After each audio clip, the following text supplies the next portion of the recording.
We've got the all-new Lincoln Navigator. Is this worth it over the Expedition? Oh, let's use some fuel. Oh yeah, twin turbo. And you might be surprised by what kind of fuel you can use in this. Andrea, what's under the hood of this Lincoln? A 3.5-liter twin-turbo V6 with 440 horsepower and 510 pound-feet of torque. It's matched to a 10-speed automatic transmission, standard four-wheel drive. You can use regular fuel, even though Lincoln recommends premium. Yeah, we opened up the filler cap and had a look inside, and there's no sticker that says premium. So take that to the bank.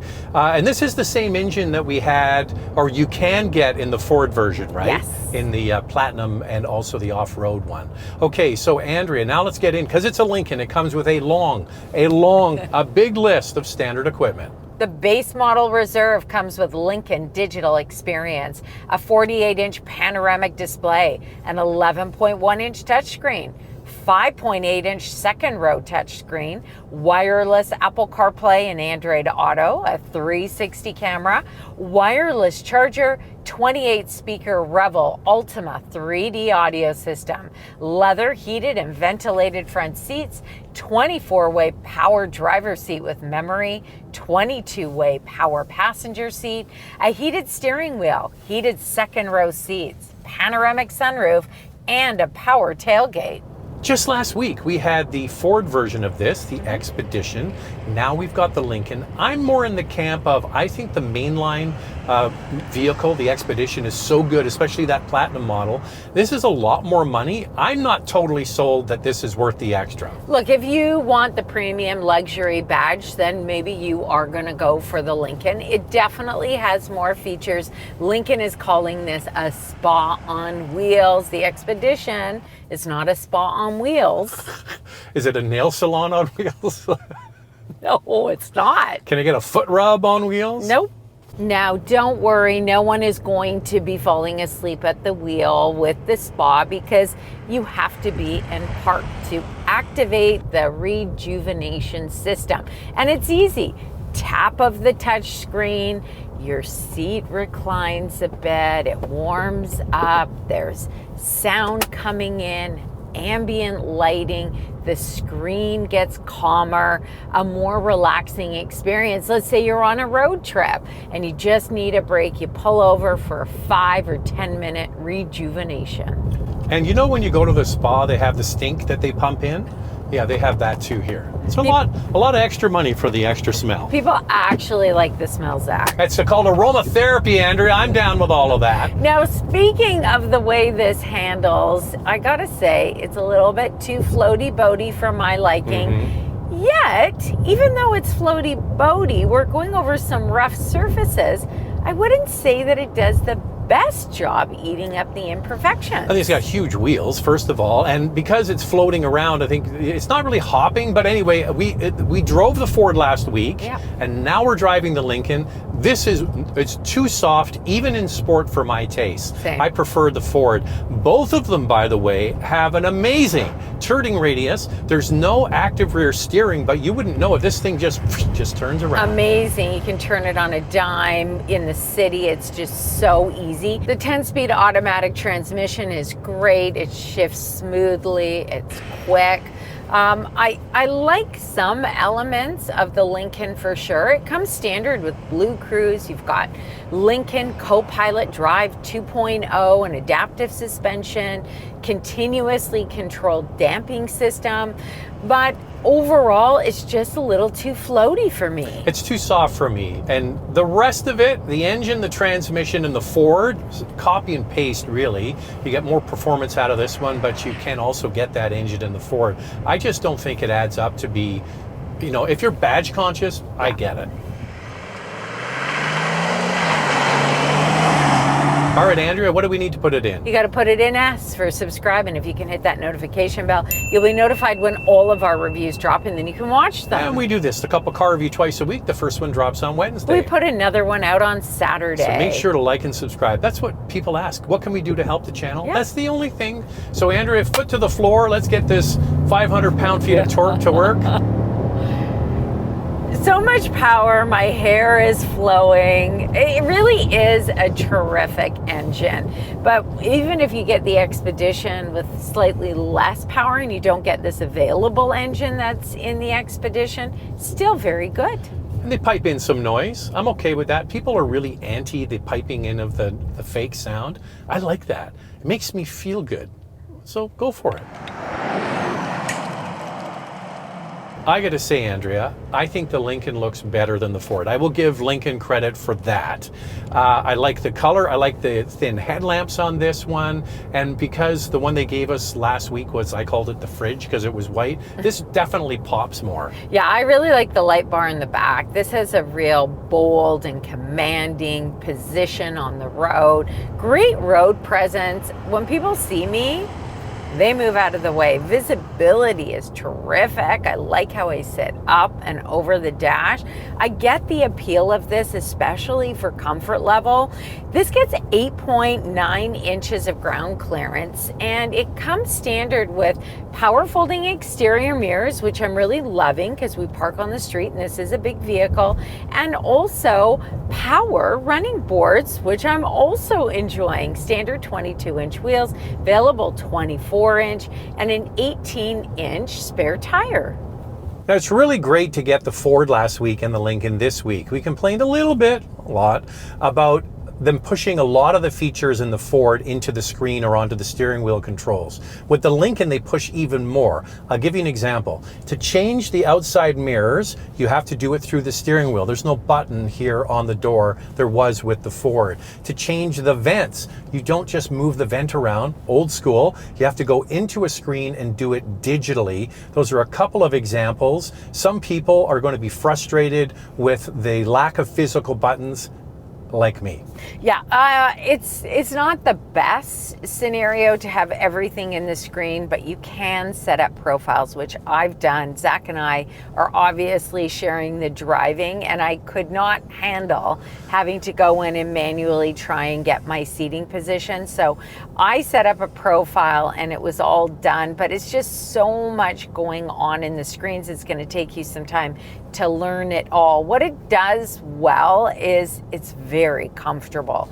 Your passenger is going to find it comfortable, but also the driver on a long road trip. There's tons of storage in here, whether it's at the center console or the floating center console with more storage underneath. The door pockets are big and it just feels upscale. Even the leather in the front and second row seats feels really good. Okay, so the most prominent feature when you get in is this huge edge-to-edge screen underneath the windshield. We're going to talk about this more in Questions, Coffee, and Cars, but it is a bit of a party showpiece. On the right-hand side, the Ford doesn't have that. It's just got the one side, so we'll talk about that more in a moment. So we always talk about piano black or shiny hard plastic.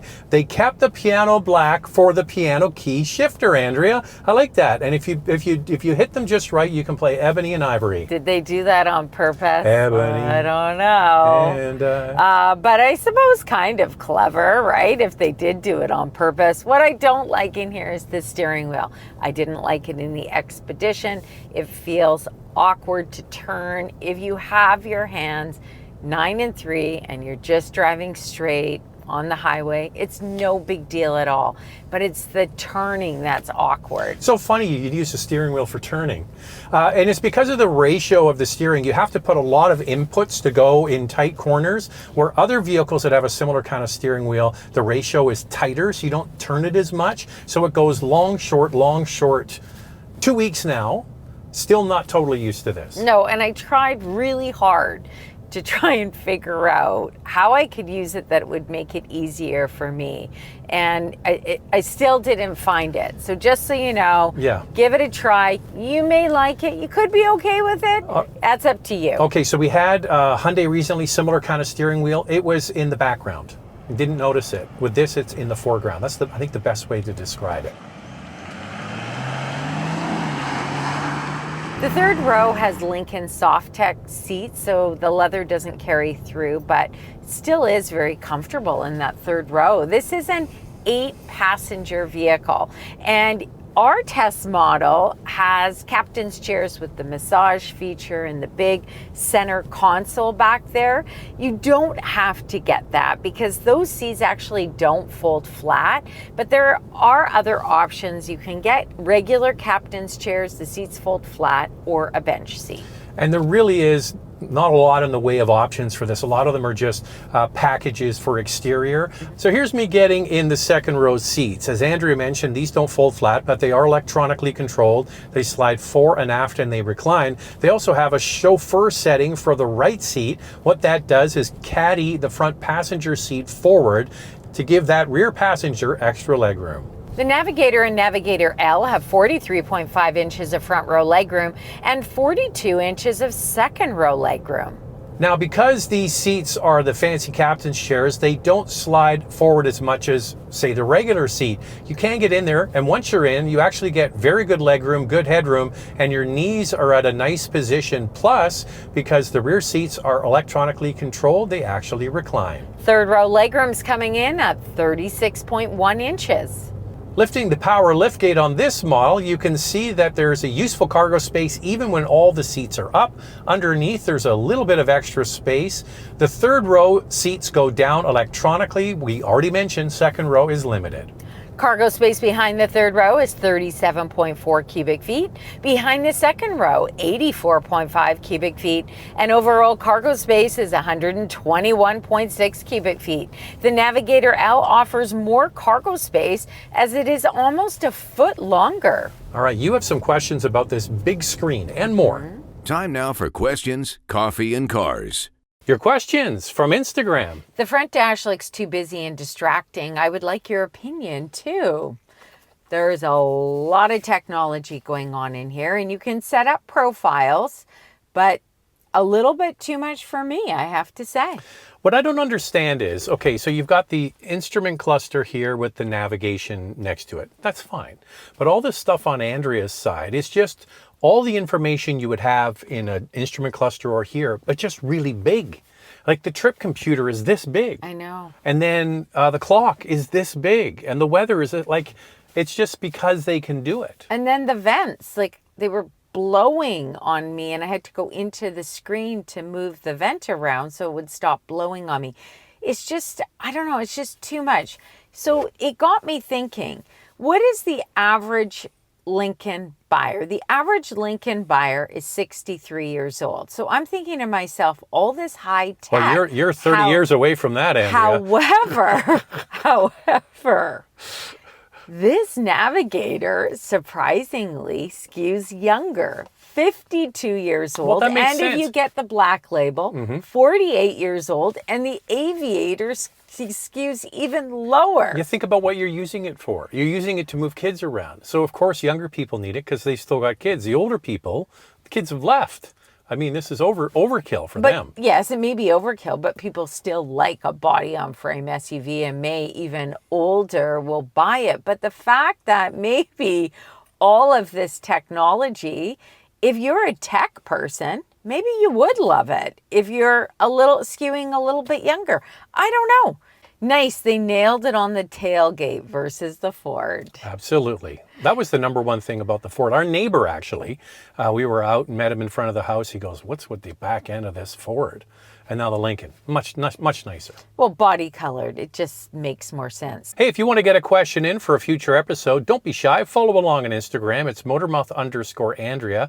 You also get to see what's going on behind the scenes. For me, it's Motormouth_Auto. And the links are below the like button. Since they call it a spa on wheels, what has better seats, Cadillac or Lincoln?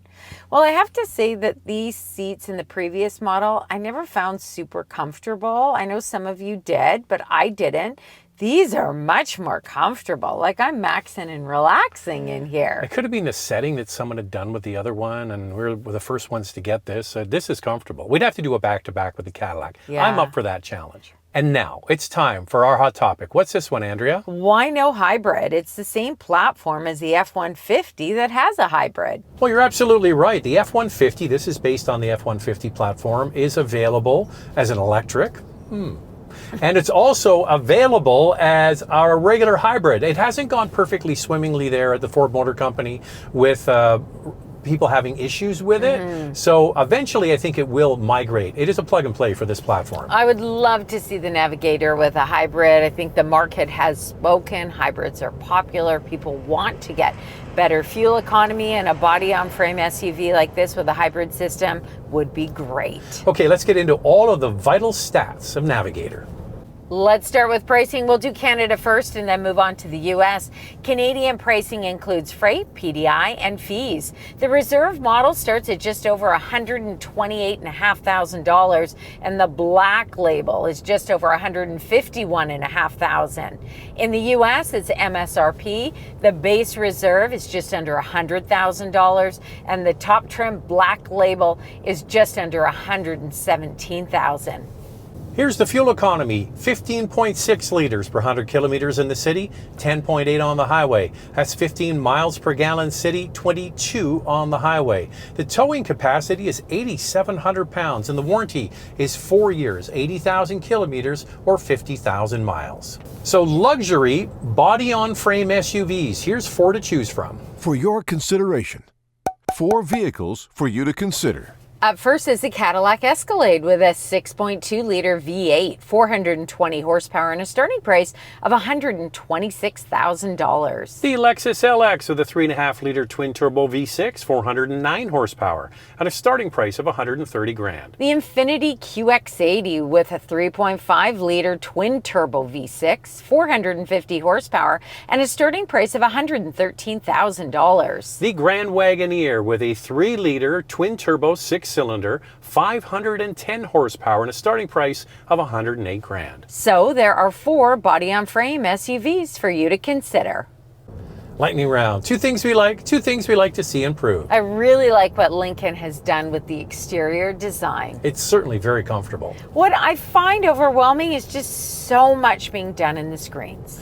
Too floaty boaty for my taste. I would like a little bit, especially in sport, a little firmer ride. So there it is. It's the Navigator from Lincoln. What do you guys think of that? Thanks for watching. And if you like what you see, subscribe. We'll see you next time.